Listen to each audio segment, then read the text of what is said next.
Yes, hello everyone. We can look at more of these questions here. Like we are given here, without using tables or calculators, evaluate the following.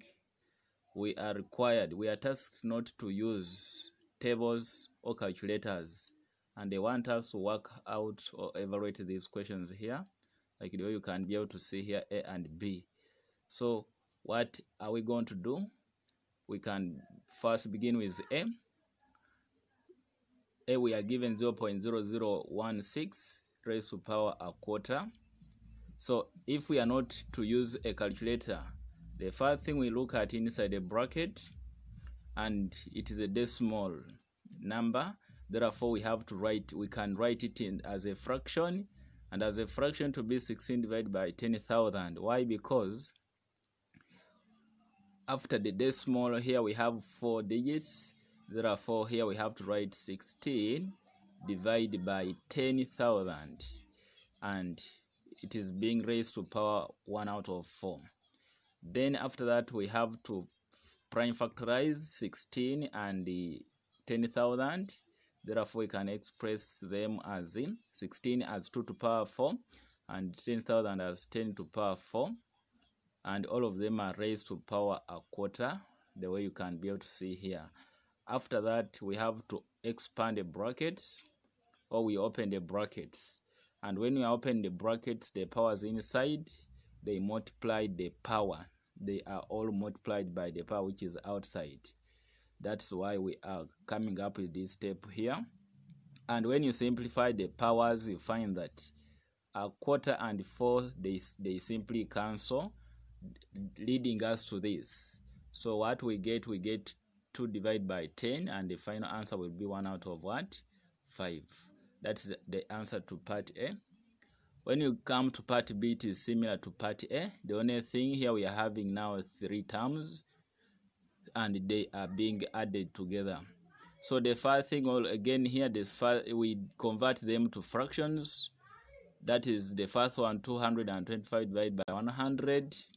And then the second one to be 8 divided by 1000.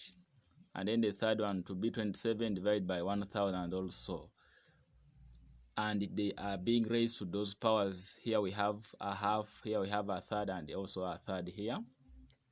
Then after that, we express them as a product of their prime factors, and this is what we get in this step, whereby here we get 15 squared divided by 10 squared, and both of them are raised to power half.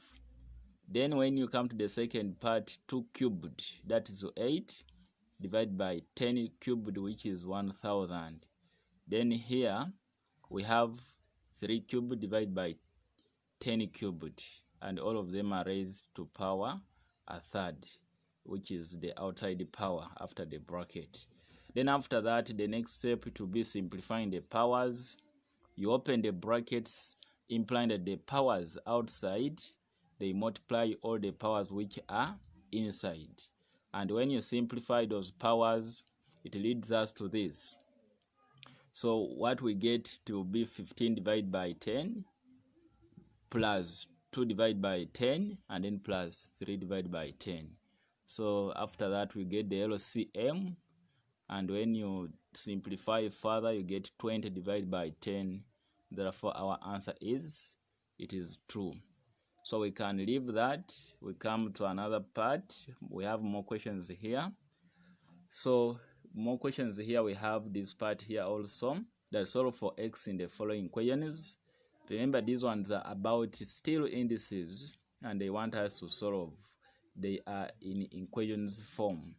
So here we are going to use still the rules or the laws of indices to solve them. They are one of the applications of what? Of the rules of indices. So let us begin with A.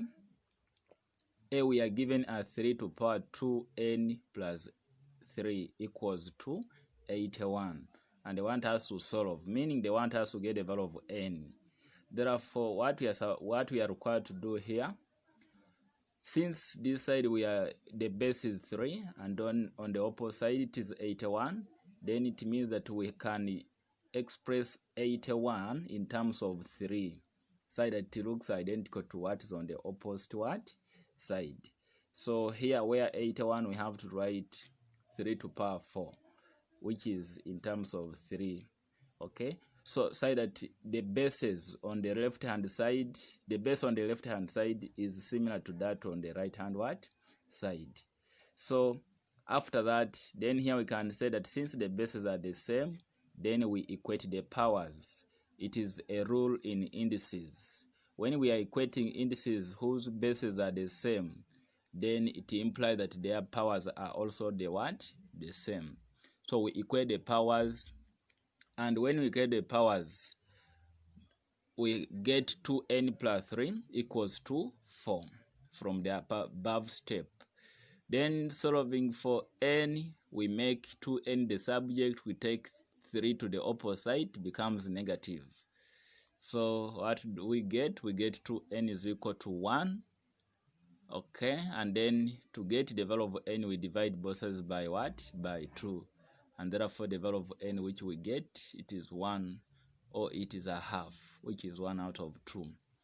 So that is how we can work out A.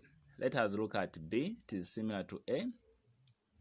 It is 5 to power n is equal to 1 divided by 125. So when you look at it, still we can express 125 in terms of 5, because the base on the opposite side, it is what? 5.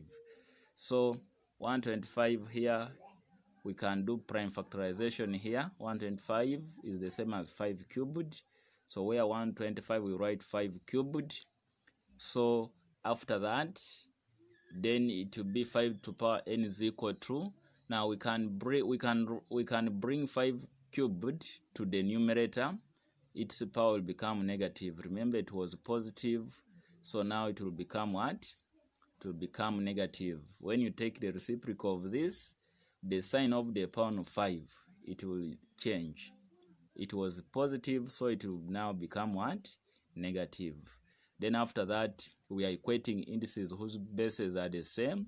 Therefore, we have to equate the what? The powers. And when we equate the powers, you find that the power on this side is n, and then on the other side it is negative what? 3. So the value of n is equal to negative 3. That is how we can work out B. Then C, it is similar to A and B, whereby it is 3 to power 5n plus 3 divided by 3 to power 2n minus 1 is equal to 3 to power 10. So here the only task here, we have to simplify what is on the left hand side, and since it is division of indices, therefore we subtract the powers, and after subtracting the powers, we simplify the powers, and the powers on 3 on the left hand side will be, it is 5n plus 3 minus 2n plus 1. So take care of this when you open the brackets here. Then after that, it leads us to this, which is 3 to power 3n plus 3 equals to 3 to power what? 10. And then we equate the powers, because we are equating indices whose bases are the same. So just equate the powers, and the powers 3n plus 3 is equal to 10, and then evaluate for n, and then here 3n will be equal to 10 minus 3. The 3 becomes negative because it is crossing the equal sign. Therefore here what we get, 3n will be equal to 7, and on division, to get the value of n, we divide 3 on both sides, and therefore n will be equal to 7 divided by 3. That is how we can work out part C, and this is the answer. So that's how we can work out these questions here about indices, and this is the last what?